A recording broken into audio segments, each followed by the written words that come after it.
Hi guys, welcome to another tutorial, and in this tutorial I'm going to be showing you how to do a corner to corner blanket and how to decrease with it and also how to change colors.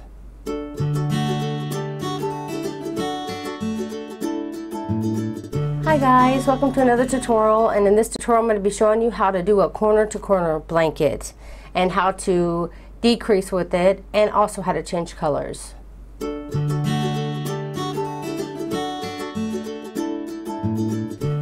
Okay, to begin our first block, you want to chain 6. And every time you're creating a new block, you will always chain 6. So at the beginning of every row. So this is our first block, and we want to start by putting a double crochet in the 4th chain from the hook. So count 1, 2, 3, 4. In this 4th chain, you want to put a double crochet. This whole project is going to be slip stitch, chain, and double crochets. You want to put a double crochet in the next 2 chains as well.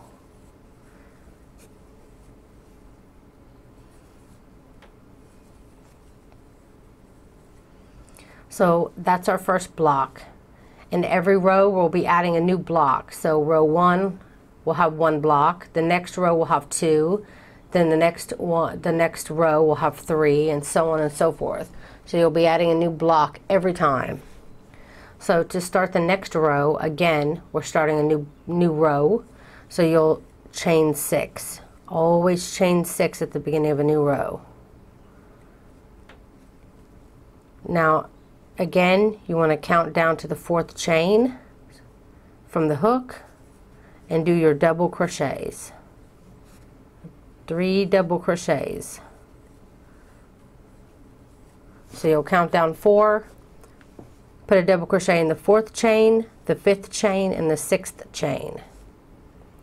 Now we actually need to turn our project. You will be turning every row like you do for most row afghans, and this row here needs to be pulled back like this because you need to have this chain part on the front because that's what you're going to be working in.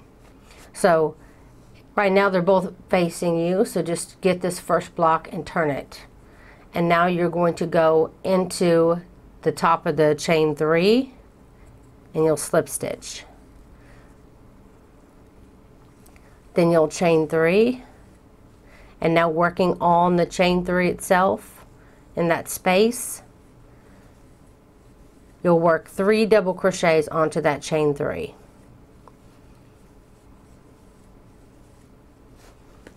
And that's row 2. Now again for row 3 we're going to need to add another block. So you're going to chain 6, 3, 4, 5, 6 and turn. And again you're going to find that 4th chain down from the hook. So if it's easier for you to count this way, because you can see 1, 2, 3, 4, hold it, turn, and then in that 4th 1, 2, 3, you can also count back. In that 4th chain, you'll start the first of your set of 3 double crochets. Each one will have 3 double crochets, each block. Okay, so that's our added block. So now we need to come to our next block here. You can see that this is double crochet, double crochet, double crochet, and this is your chain 3. You need to find the top of your chain 3 and slip stitch into it. Then you'll chain 3 again, and then find that chain 3 that you just slipped stitched into this space here, and you will put 3 double crochets worked onto that chain 3.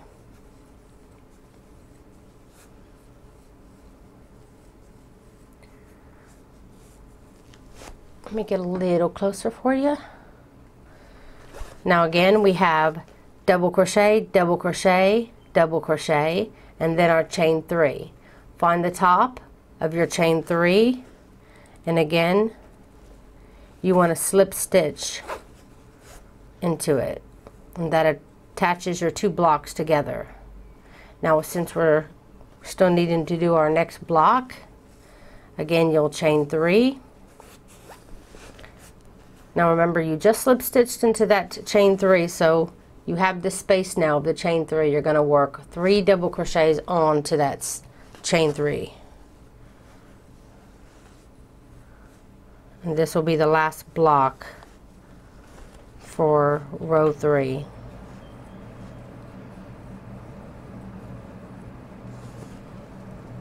So now we're done with row 3. So again, we're going to need to start a new block. So we're going to chain 6.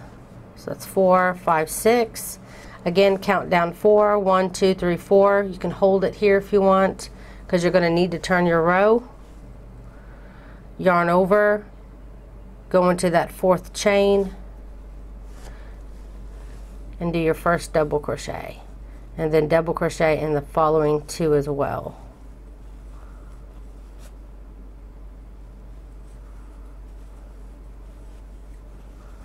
And then again, double crochet, double crochet, double crochet. This is your chain 3. Slip stitch into the top of that chain 3. Then once you've done that, you chain 3, and now you work on the chain 3 itself. And it's going to be the same over and over and over again. So let me get to the end of this row here, and I'll show you how to change colors.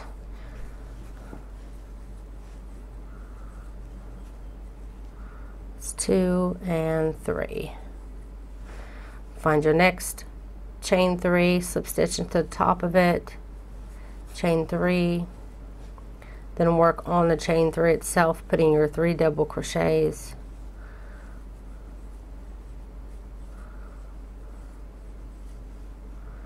And then slip stitch in the top of the chain 3.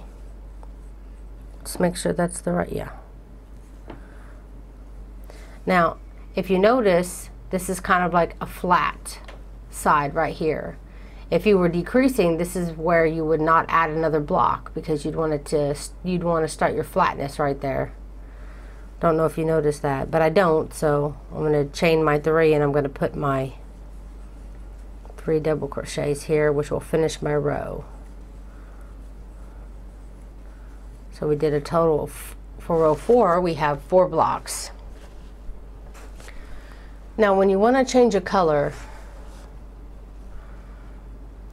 my way of changing color is before you finish off the last stitch. So you're doing a double crochet, you pull through 2 loops. So I'll show you. So say I wanted to change color next row.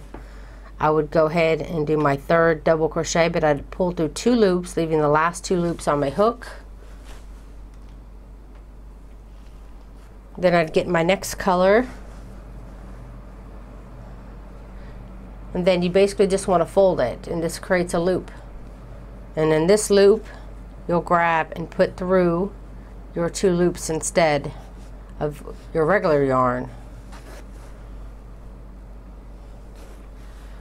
So as you can see, I put the yarn through my 2 loops to finish off my double crochet. And then you just want to take the color that you were using and just tighten it. It just gives you a little bit more of a tighter connection. Then once you've done that, you can just pick up your new color, and then you can do your chain 6 with the new color. 4, 5, and 6. And then I'll count down 1, 2, 3, 4. So this is my 4th chain. Again, you can turn. You also know you are working in only the last 3 chains.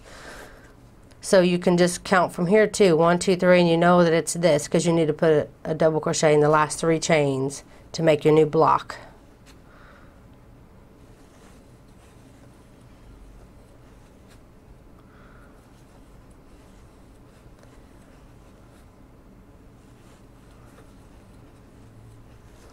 Then I'll slip stitch into that top of the chain 3 as usual. And then you can just keep continuing to work with your new color. And you can switch back to your original color the same way. So say I wanted to change colors again. So on my 3rd double crochet that I'm doing in this block, again I'd leave my last 2. I'd bring up my color back, and I would just use it to go through my last 2. And then I would slip stitch in the next block, chain 3, and then just work with this new color, my old color. And you can do this as much as you like. Just make sure when you're switching your color, I'm just too close. Just make sure when you're switching your color that you have your color, all your strings and everything on one side. That way the color, the look that you're trying to go for will be solid on the other side. You will probably have lots of little tails. Leave a decent amount of yarn to cut, and I recommend working in with a tapestry needle. Don't just try to crochet over them, because it's not going to be secure enough. Your strings will come loose really easily. So I always recommend to cut a little bit of extra yarn and then work in your strings. So like any color change, you'll probably have tails and stuff that you need to go in.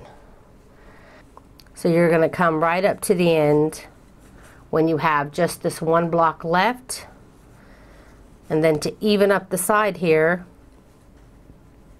like I was showing you before, you finish this block right next to your last block, and you slip stitch into the beginning chain 3 as usual. And then you, instead of adding another block like you normally would, you'd usually chain 3 and then work 3 double crochets here in this chain. When you're ready to decrease, you never take it past this last block. So you'll make it even across here, and then you want to chain 1 and turn. And now when you're ready to decrease, you'll chain 1, you'll turn, and now you're going to be slip stitching in each of these double crochets. You'll have 3 of them, and then into the top of your chain 3 like you always do, and then you'll chain 3. And then now you're going to work your next regular block on this chain 3. So from now on, when you're ready to decrease, never take it past the last block. Always stop and turn and slip stitch up the side. And then you'll just work your row as normal. So I worked my row as normal, and I've come to my last little block here where I will do my connection. And again, since we're decreasing now on our blanket, we'll just leave it like that. We won't do another chain 3 and work in the chain 3. We're going to leave it even on this side, flat, and we'll just chain 1 and turn. And again, you want to slip stitch in each of those double crochets, those 3 double crochets, and then into the chain 3 space, and then you'll chain 3, and you'll start working as normal your row. And again, I'm now up to where this is even again. I don't want to take it past another block. I want to keep it flat. So I'm going to slip stitch into my chain 3, chain 1, and turn. Again, I'm going to slip stitch up the side in my 3 double crochets, and then slip stitch in that chain. Then you'll chain 3, and now you're only going to be doing 1 block, because that's going to take you right up to your corner here. Then you'll end your afghan by just slip stitching in this chain 3, and then you chain 1, and then you can just, leaving a little bit of tail, cut your yarn and work in your tail. So that's how you increase and decrease with the corner to corner blanket, and how you change colors. I hope you found this tutorial helpful. If you did, please don't forget to like and share and comment down below. It helps me out so much. Also, if you're wondering what hook I'm using a wooden furls hook, link down below the video, and I recommend if you're going to order one with the extended hook. If not, you're only going to get half the size. Also, I have a group on Facebook called Crochet for the Masses, where you can share pictures of stuff that you've made, ask questions, share free pattern links, and you can also find the link down below this video. So that's it, guys. Thank you so much for watching.